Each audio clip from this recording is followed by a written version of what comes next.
Pak Luhut angry about waste issues in Bali not being resolved, and Gilimanuk-Mengwi Toll Road project is not yet clear still.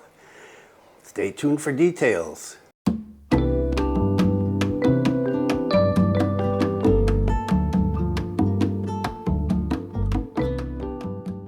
Selamat siang. Welcome to the latest news from Bali and Indonesia. This is January 17th, 2024, and my name is Bruce. And what is the weather like today? Still kind of worrisome. Not a lot of rain. We did get a hard downpour for about 2 hours the other day. At night, heavy winds. But since then, cloudy, but not much rain. Not much rain at all.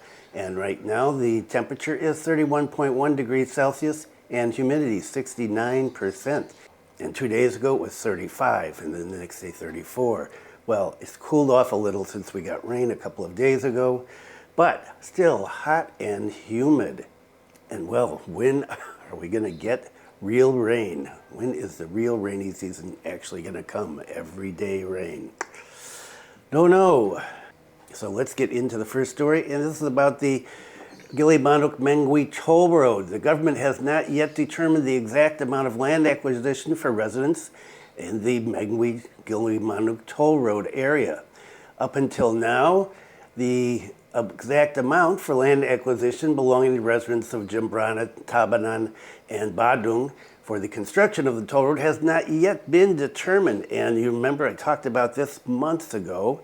When confirmed, the head of the Mengwi-Gilimanuk Toll Road Land Acquisition Team, the TPT, said that the land acquisition process was still waiting confirmation of the APBN from the central government. That's the money that they're going to use to build this.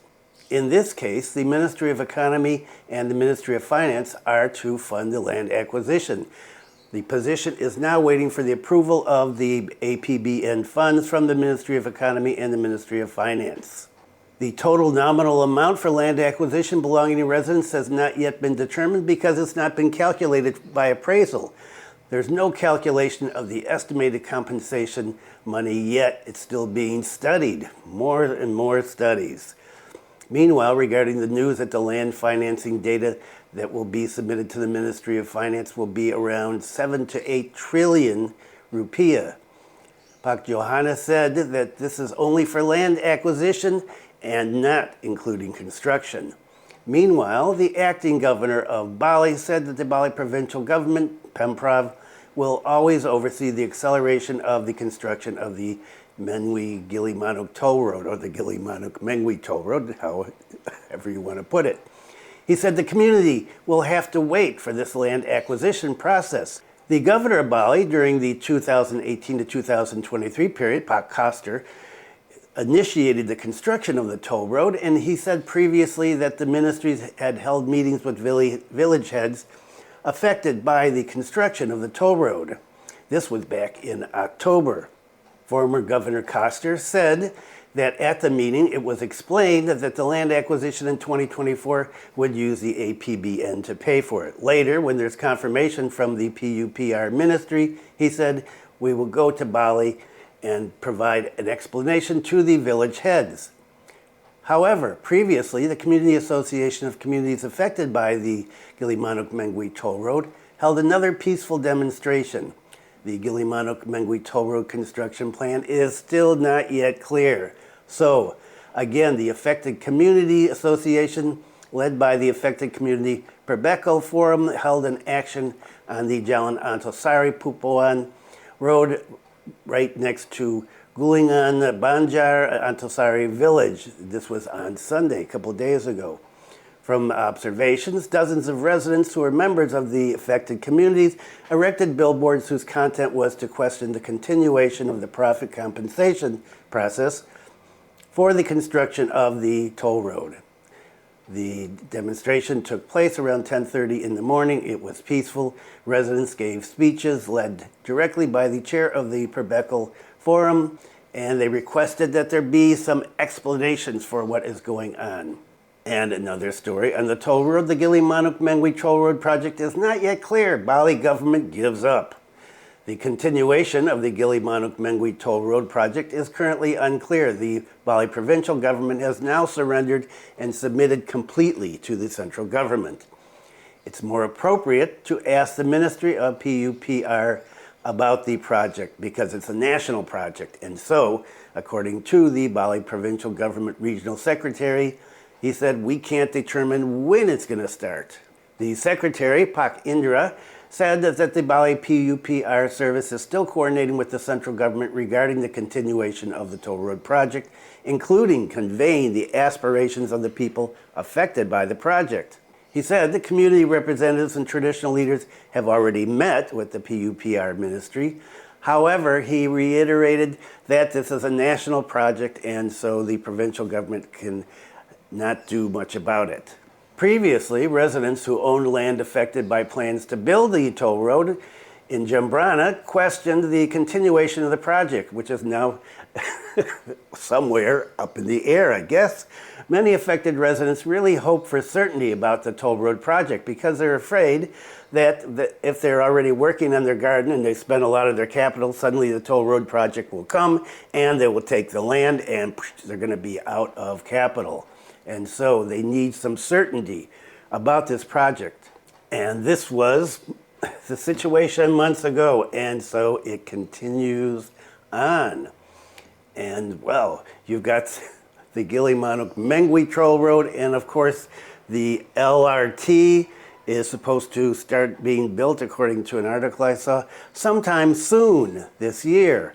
And so is that going to end up being the same situation as with the Gilimanuk-Mengwi Toll Road or the mythical North Bali Airport? Hard to tell. We'll just have to wait and see.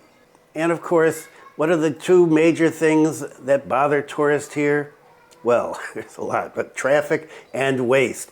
And the waste situation has caught the eye of Pak Luhut, the coordinating minister for Maritime Affairs and Fisheries, and he is angry about waste issues in Bali not being resolved. He asked acting governor to evaluate TPST. So as we know, waste management in Bali is still an unresolved problem, and we had the fires in the trash dumps around the island last year, and well, that of course was a major issue. The TPST, Integrated Waste Processing Site, which has been completed, cannot run optimally. Coordinating Minister for Maritime Affairs and Investment, Pak Luhut, was furious and asked the Bali provincial government to take action in handling the waste, especially the TPS3R TPST function. The acting governor held a joint coordination meeting to discuss strategies for the Badung Regency and Denpasar Regency in order to optimize the TPS3R and the TPST. The acting governor said that the obstacles are creating a less than optimal situation in handling the waste from Badung and Denpasar, and they need to be resolved immediately, considering that this waste problem has been a serious concern of the president since back during the G20 period. The acting governor hopes that the meeting will be able to provide solutions regarding the obstacles encountered, including an evaluation of the performance of Bali CMPP as the manager. Bali CMPP, the manager, as I said, had previously been given a deadline to the end of 2023. In fact, the Kesaman TPST is targeted to be able to process 450 tons of waste per day, but it is only able to process 80 at this point. The 3 TPSTs in Denpasar are also not running according to plan. If they are operating functionally, well, they can do a capacity of 1,020 tons per day. And then the landfills can be closed because there will no longer be any need to dump the waste there. The acting governor said, "Don't keep making promises. It's a pity that the Denpasar city government is hesitating. And frankly, the Bali provincial government also feels uncomfortable with the situation." He told this to the Bali CMPP staff at the meeting, and on this occasion, the general manager just happened to not be present. According to the acting governor, the disaster of the burning of the Suwang landfill and a number of other landfills in Bali should be a collective slap in the face in order to get people moving to manage waste. And so they don't have to depend on landfills as the final storage location. He said, we need to make a good waste management ecosystem in Denpasar. Responding to this, the Deputy for Environmental and Forestry Management Coordination at the Coordinating Ministry for Maritime Affairs and Fisheries, Dr. Nani Hendiarty, said that as soon as possible, the regional government needs to sit down with Bali CMPP and get this thing working. She said, if they're not capable of managing these three, they should just focus on one of them. And if they can't just deal with one of them, well, then terminate the contract. She said we need to find methods that will work. So traffic issues and trash in the headlines today, both affecting, well, obviously residents as well as tourists. And what about the entertainment tax? Well, that's another issue that's stirring people up. Pak Sandiaga Uno reacts to protest over entertainment tax hike of up to 75%. Pak Sandiaga said, don't worry, the government's here with policies that surely support the business actors in the tourism sector. According to the regulations, certain goods and services taxes for entertainment in karaoke, nightclubs, bars, and spas is set at a minimum of 40% and a maximum of 75%. In his Instagram post, Pak Sandiaga said that the regulation is still under judicial review at the Constitutional Court, MK, and that the ministry ensured that the policy aims to empower economic agents in the tourism industry and the creative economy. He said, we will continue to fight for the welfare of creative economy players, create jobs, and ensure that we will not cut the tourism and creative economy industry, which is already recovering. Previously, the Indonesian Tourism Industry Association, GIPI, said that some spa entrepreneurs in Bali have filed a judicial review with the Constitutional Court regarding the article regulating taxes and classification in Law Number 1 of 2022. Hopefully, they said, at least this rise can be postponed. And so the taxes go up for the entertainment industries. It means you are going to be paying a little more when you visit them. Have to see how that is going to go. You know, everything is going up these days. And here is an article that's very important, and it doesn't really make sense for the way the economy is working here. Ganjar pledges to eradicate ageism in hiring. Presidential candidate Ganjar Pranowo said that he will eliminate age maximums for job openings in the country if he's elected president. He said, today many young people say, I'm still young, and why can't I find any work? It isn't fair, is it? The former Central Java governor said that what mattered in job recruitment were candidates' skills or physical capabilities, not their age. He said eliminating age discrimination in the hiring system would be part of ensuring social justice for all Indonesians. Good, I'd like to see that. I saw some ads the other day for nursing staff at one of the hospitals here, maximum age 30. So what, if you're 31 years old and you're nursed, you can't work? I happen to know some nurses that are over 30 and would like to work, but it's getting harder and harder to do that because of these age restrictions. And you see this regularly in postings for jobs on Indonesian sites. The 2003 labor law prohibits any form of discrimination in the workplace. Many Indonesian employers nonetheless specify age requirements for candidates among other forms of ageism. A number of Indonesians have criticized such discrimination on social media, often contrasting Indonesia with Western countries where many posters believe there are fewer cases of workplace ageism. In November 2023, influencer Bunda Korla criticized the proliferation of ageism in Indonesian job vacancies, describing the age maxima as an outdated rule. She said cases of work ageism were unheard of in Germany, where I guess she's living now, as the country allowed everyone to work as long as they had sufficient skills and abilities.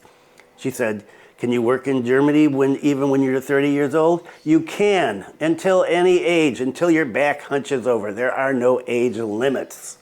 And this is something I would like to see gotten rid of. But of course, there are laws already in place, but are they enforced? Will at some point some disgruntled job seeker who is over the age of 30 or whatever limit is listed on the job decide to make this a matter and sue? Well, in the U.S. that would certainly happen. Don't know about Indonesia. Just have to wait and see. And for you travelers, some good news. Super Airjet will open new routes from Bali to Makassar and Solo. Super Airjet Airline is again presenting an interesting new route for travelers. Starting January 25th, 2024, we will serve direct flights from Makassar and Solo to Bali, one of the favorite tourist destinations, said Super Airjet main director Ari Azari on this past Saturday. Ari added that the new Makassar-Bali, Solo-Bali round-trip routes will be served by Super Airjet fleet Airbus A320 with a capacity of 180 passengers. The new route is part of Super Airjet's commitment to support the Indonesian government's Indonesia Aja program, which invites people to travel within the country and enjoy the natural beauty, culture, culinary delights, and other activities here. With this new route, we hope to provide convenience and comfort for travelers who want to explore Bali for holiday, business, family, and other purposes, said Pak Ari. He added that his party was very happy to be able to open this new route, which was requested by many customers, especially young people. The new routes provide an opportunity for travelers from Makassar and Solo to fly directly to Bali without having to transit in another city, so they can save time and cost, he said. The flight schedule is as follows. Makassar, Bali, every day departs at 10:50 WIDA time and arrives at 11:45 WIDA. Bali, Makassar, every day departs at 16:20 WIDA and arrives at 17:45 WIDA. Solo Bali departs every day at 13:20 and arrives at 12:40 time difference. And Bali Solo departs at 12:45 and arrives at 1600. And one final story, this is an important one. Rumah Aman was created this year, or will be created this year. Buleleng Regency's dream of having a safe house for shelter and recovery for victims of domestic violence and harassment is being realized this year. The Buleleng Regency government has prepared land to build a safe house on Jalan Angkrek in Kaliuntun village here in Buleleng, not too far from this house. The assurances for this was conveyed by the acting regent of Buleleng, Pak Ketut. The government will ask for support from the private sector through the Social and Environmental Responsibility Program. He said, we have approximately 380 square meters of empty land in Kaliuntun, which will be used to build a house there. Later, we will get CSR, and we're going to work together with the Buleleng police on this as well. According to him, building safe houses in Buleleng is very important because cases involving physical and mental violence and sexual harassment in Buleleng are quite high. The safe house will function as a place of refuge for victims as well as people who need special assistance in post-incident recovery. The safe house will also be equipped with supporting facilities and human resources. What is crucial is the psychologist who will provide assistance to victims of sexual violence and harassment. The acting Bupati also plans to visit schools, teachers, and students in Buleleng regarding the widespread negative views about sexual harassment that have occurred recently in Buleleng. There's been a number of cases that I haven't talked about, but involving family members, involving young kids, and sexual harassment and rape. A lot of this has been in the news in Buleleng lately, and the acting governor is talking about that. He said, frankly, these incidents, child sexual abuse, are very sad and painful to see, and fixing this requires cooperation from all parties, not just the government, teachers, and parents. The whole community needs to supervise the situation together in order to help the next generation of this nation. And that is it for today. No news on getting rid of the 500,000 fee to come into Bali, it's VOA. I saw something was mentioned the other day, the government's still talking about it. You know, the election is less than a month away now, and so the government may wait until after the election to make an announcement about that or put forth their plan for the limited number. I think there was about 20 countries that would be eligible for coming here without paying for a visa. But as I always say, we're just going to have to wait and see. And Election is on the 14th, which just happens to be Valentine's Day, and which just happens to be the day the 150,000 tourist tax for Bali starts. A lot of stuff happening in February, including Galungan and Kuningan. And then in March, we have Nyepi and the start of Ramadan. So busy next couple of months. Thanks for viewing. Be kind to someone today. Stay safe and have a great week. See you next time.